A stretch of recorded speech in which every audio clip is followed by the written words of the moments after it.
Hey, so I've got a mortgage with New American Funding. Want to show you how to find your 1098 number, so the form for filing your taxes. So first and foremost, you want to go and log in. But before you do anything else, click the Do Not Sell My Personal Information.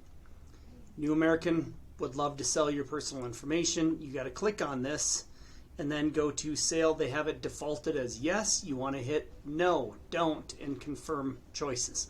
Start there before anything else. Then you want to hit login, and it's going to take you to a different page where you can log in. You have to hit agree to the user terms and privacy policy, probably so they can sell your information.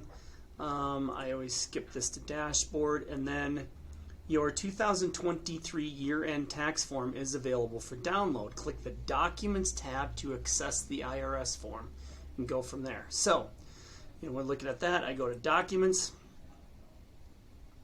Once here, you can see Taxes, and you can hit the download button to pull that 1098. So that's how you get to this form. That will show you what you need as far as to get to the correct forms that you can fill out for your accountant. Just wanted to give you a quick heads up on where you go to find that. Once again, from the home page, if I'm on dashboard, it says right here is available for download. Go to Documents and then Taxes, and you'll be able to grab it. All right, hope that helps.